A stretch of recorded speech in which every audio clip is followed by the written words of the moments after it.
गुर्जर सम्राट मिहिर भोज को चारों तरफ से टीन की चद्दर लगा के उसको बंद कर दिया। बहुत बुरी तरह से हमारे गुर्जर समाज के लोगों को अपमानित किया और पीटने का काम किया। जितने चाहो जेल में ले जाओ, हम इस लड़ाई को अब आर पार की लड़ने के लिए तैयार हैं। अगर उन्होंने विवाद को खत्म ना किया तो गुर्जर की एक भी वोट भाजपा को नसीब नहीं होगी। मैं भाजपा का कार्यकर्ता कह रहा इस बात को आपके सामने। हम कह रहे अखंड भारत बनाओ, हम कह रहे पाकिस्तान को मिला लो, बांग्लादेश को मिला लो, पीओ के जो उनसे हमारा था उसे भी मिला लो। एक तरफ अखंड भारत की बात कर रहे, एक तरफ हिंदू राष्ट्र की। हिंदू राष्ट्र छोटा क्यों बनाना हमें? हमारी गुर्जर रेजिमेंट बनवा दो आप और हम आदेश दे दो। अगर ना सारों को मिलाकर एक जगह अखंड भारत का निर्माण कर दिया और हिंदू राष्ट्र ही रहेगा, कहाँ दिक्कत आ गई? नमस्कार, आप देख रहे हैं जीडी न्यूज। हिंदुत्व के नाम पर रासुका जैसे दंश झेलने वाले चौधरी वीरेंद्र सिंह गुर्जर आज जीडी न्यूज के साथ हैं। हाल ही में ग्वालियर प्रकरण को लेकर आपने जिलाधिकारी सहारनपुर ज्ञापन भी दिया है, उस पर भी चर्चा रहेगी। सांसद रमेश विदुड़ी द्वारा सदन में दिए गए अमर्यादित बयान पर भी इनसे चर्चा रहेगी। इसके अलावा और भी तमाम मुद्दों पर इनसे चर्चा की जाएगी। चौधरी साहब, आपका जीडी न्यूज में बहुत बहुत स्वागत है। आपका भी बहुत बहुत धन्यवाद, बहुत बहुत स्वागत। चौधरी साहब, आप हमेशा जैसे समाज की लड़ाई लड़ते आए हैं, राष्ट्रवादी नेता हैं। हाल ही में ग्वालियर प्रकरण को लेकर आपने जो ज्ञापन जिलाधिकारी सहारनपुर को दिया है, किस तरह का ज्ञापन दिया है और किस तरह का प्रकरण वहाँ पे हुआ है? देखिए, बहुत गंभीर सवाल आपने किया है और बहुत गंभीर ये मामला हो चुका। ग्वालियर के अंदर मध्य प्रदेश में एक प्रतिमा लगी थी गुर्जर सम्राट मिहिर भोज की। साजिश के तहत उस मुद्दे को कोर्ट में ले जाने का काम किया और उस ऐसे महापुरुष, महायोद्धा, अगर गुर्जर सम्राट मिहिर भोज उस टाइम ना होते तो हमारा देश में बाहर के हमलावर अफगान, इस्लाम उसी टाइम यहाँ भारत में घुस जाता। 300 साल तक गुर्जर सम्राट मिहिर भोज प्रतिहारों ने उस आकाकारियों को भारत में घुसने नहीं दिया, समुद्र में फेंकते रहे और किसी की ताकत नहीं, हिम्मत नहीं। और आज ऐसे माहौल में, ऐसे टाइम गुर्जर सम्राट मिहिर भोज को चारों तरफ से टीन की चद्दर लगा के उसको बंद कर दिया। ये बहुत ही गलत बात है, निंदनीय बात है। उसी बात को लेकर, उस टीन को हटवाने के चक्कर में वहाँ ग्वालियर में और पूरे देश के वहाँ एक सभा की अनुमति लेकर सभा की।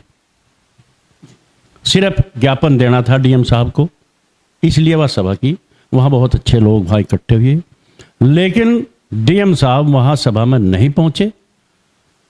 और वहाँ पहुँचने के जब वो नहीं पहुँचे तो वहाँ से लोग उठ के, चलो भाई वहीं कार्यालय पे ज्ञापन हम दे देंगे। शांति प्रिय ढंग से सारी बात होती रही और वहाँ कुछ लोग तो बाहर रुक गए और 50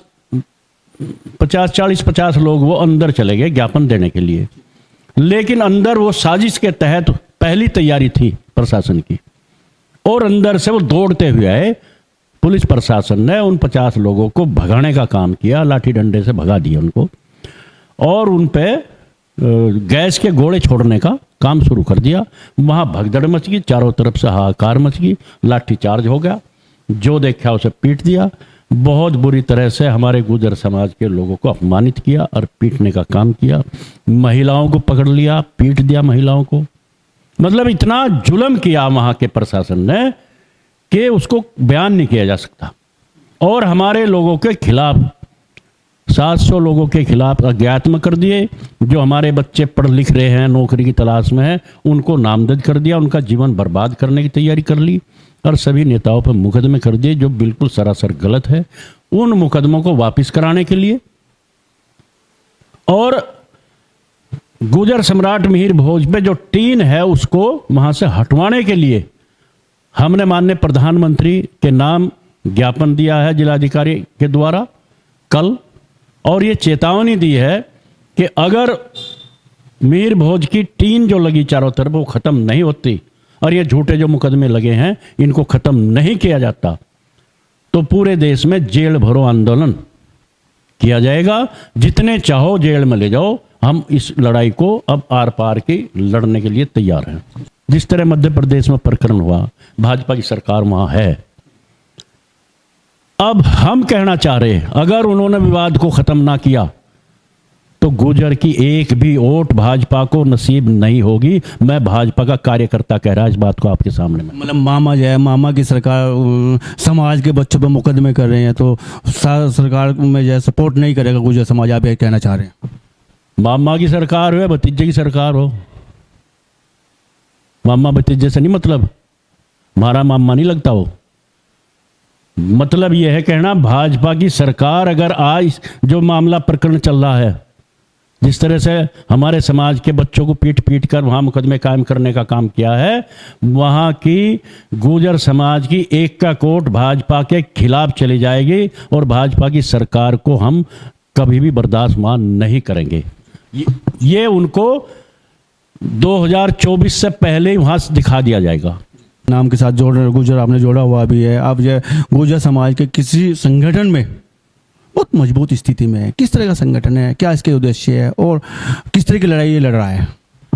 देखिए, हमारा अखिल भारतीय गुर्जर महासभा संगठन है और वो 1908 से सैकड़ों साल पुराना है। हमारे समाज में पिछड़ापन था, शिक्षा की कमी थी, शिक्षा के लिए हमारा संगठन तैयार हुआ था। बहुत कॉलेजें खुलवाए, बच्चों को शिक्षा की किया, कुरीतियों के खिलाफ हमारा संगठन काम करता है। लेकिन फिर जब जरूरत पड़ी तो हमने सब ने इकट्ठे होकर गुर्जर महासभा कार्यालय में ये कहा कि एक संगठन इसकी साथ, जिस तरह हिंदुत्व में बजरंग दल है, उसी तरह का हमने गुर्जर आर्मी संगठन उससे ही जोड़ के, जिसका मैं संस्थापक भी हूँ, ये हमने तैयार किया और उसी के गुर्जर आर्मी संगठन के द्वारा हम ये लड़ाई लड़ रहे हैं। अब हमारी जो भारतीय सेना में गुर्जर रेजिमेंट की मांग को लेकर हम लड़ाई चल रही है। हमारे महापुरुषों को, जिन्होंने देश की आज़ादी के लिए बलिदान दिया, 1822 से 1824 तक जो कुंजा बहादुरपुर सहारनपुर जनपद में पड़ता था, सबसे पहले अंग्रेजों के खिलाफ आवाज़ यहाँ से उठाई, लेकिन इतिहास के पन्नों में नाम नहीं है।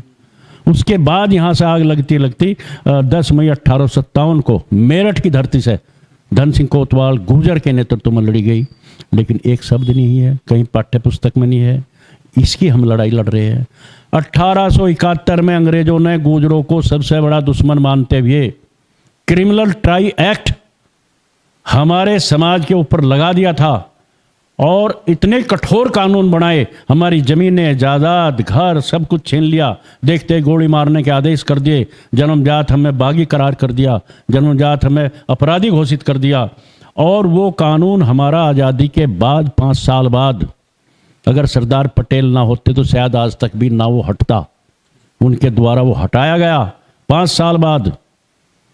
5 साल के बाद हटने के बाद फिर भी हमें उसका कोई लाभ नहीं मिला। विमुक्त जाति का हमें कुछ आरक्षण मिलता था, वो भी हमसे छीन लिया। और अब हमारी ये मांगे चल रही हैं गुर्जर आर्मी संगठन के द्वारा, भारतीय सेना में रेजिमेंट बननी चाहिए। हमारे महापुरुषों को, जिन्होंने देश के लिए बलिदान दिया है, पाठ्य पुस्तक में उनको दर्ज किया, इतिहास में दर्ज होने चाहिए। जिन पे क्रिमिनल ट्राई एक्ट लगा, गुर्जर सहित और जातियों पे, सबको स्वतंत्रता सेनानी का दर्जा मिले और हमें मुख्य धारा में जोड़ने के लिए जो हमारा आरक्षण खत्म किया गया विमुक्त जाति का, वो हमें बराबर मिलता रहे। इस पे हम गुर्जर आर्मी संगठन तैयारी कर रहा है, लड़ाई लड़ने की तैयारी है। हिंदुवादी नेता हैं, क्या आपको लगता है भारत से हिंदू राष्ट्र होना चाहिए? एक बात बताओ भाई जी, जब पाकिस्तान का इसमें से बंटवारा हुआ, धर्म के आधार पर बंटवारा हुआ और हमारा हिंदुस्तान नाम है, हिंदुस्तान का मतलब है हिंदुस्तान, हिंदुओं का देश। भारत एक संविधान के दायरे में, डॉक्टर भीमराव अंबेडकर ने संविधान लिखा और संविधान के दायरे में हमारा देश चलता है, उनसे हम बाहर नहीं जा सकते। इसमें सभी जाति धर्म का सम्मान होता है, लेकिन हम यहाँ 80% हिंदू हैं आज की तारीख में। तो हम तो खुद हिंदू हैं, खुद देश हमारा हिंदू है, कोई बात ही नहीं है, हिंदू राष्ट्र की करने की जरूरत नहीं है। हम कह रहे अखंड भारत बनाओ, हम कह रहे पाकिस्तान को मिला लो, बांग्लादेश को मिला लो, पीओके जो उनसे हमारा था उससे भी मिला लो। एक तरफ अखंड भारत की बात कर रहे, एक तरफ हिंदू राष्ट्र की। हिंदू राष्ट्र छोटा क्यों बनाना हमें? हमें तो सबको ताकत आ रही है हमारे में, सबको लपेट के अखंड भारत का निर्माण करना है। मेरी अगर चले जो मेरी मनसा है, अखंड भारत का निर्माण करना चाहिए। बांग्लादेश, पाकिस्तान, पीओके, अफगानिस्तान, अगर हम हिम्मत कर लेना सारे मिलकर, हमारी गुज्जर रेजिमेंट बनवा दो आप और हम आदेश दे दो। अगर ना सारों को मिलाकर एक जगह अखंड भारत का निर्माण कर दिया और हिंदू राष्ट्रीय रहेगा, कहाँ दिक्कत आ गई। अंतिम सवाल, क्या वीरेंद्र सिंह गुर्जर के द्वारा जो है लोकसभा का चुनाव लड़ा जाएगा 2024 का? अगर सरकार हमारी बात मानती है, मैं आपको स्पष्ट बता रहा, मैं आप तक मन की बात कहीं नहीं कही। अगर सरकार 2024 से पहले भारतीय सेना में रेजिमेंट बनाती है या फिर अंग्रेजों को बनाई हुई रेजिमेंट को खत्म कर दो, भारतीय नंबर 1, नंबर 2, नंबर 3 बना दो, कोई दिक्कत नहीं है। और हमारे महापुरुषों को, हमारे उन क्रांतिकारियों को पाठ्य पुस्तक में जगह देती है। पाठ्य पुस्तक में क्रिमिनल ट्राई एक्ट जिन लोगों पर लगा है, गुर्जर सहित सभी जातियों को स्वतंत्रता सैनिक का दर्जा मिलता है, विमुक्त जाति का बहाल करती है, हमारी मांगों को पूरा करती है, तो मैं कोई चुनाव नहीं लड़ूंगा, भाजपा का सहयोग करूंगा, सिद्धम सिद्धा पूरे समाज को जोड़ के और भाजपा को जिताने का काम करेंगे। और अगर हमारी मांगों को सरकार पूरा नहीं करती तो मैं आप खुद चुनाव लड़ूंगा लोकसभा का, और जहां तक भी होगा अपने लोगों को खड़ा करके भाजपा के विरुद्ध काम करेंगे। और वोट हमें मिले ना मिले, लेकिन गुर्जर समाज की वोट एक जगह तोल के हम अपने पाड़े में लेकर आने का काम करेंगे। बेबाक टिप्पणी कर रहे थे चौधरी वीरेंद्र सिंह गुर्जर, हमारे साथ में थे। इनका मुख्य रूप से ये कहना भी है कि जो नाम के साथ गुर्जर शब्द ना होता तो शायद मैं भी कहीं आज माननीय होता। जीडी न्यूज की सभी वीडियोस देखने के लिए यूट्यूब पर सब्सक्राइब कीजिए जीडी न्यूज चैनल को, और फेसबुक पर वीडियोस देखने के लिए जीडी न्यूज चैनल को लाइक और फॉलो करें। धन्यवाद।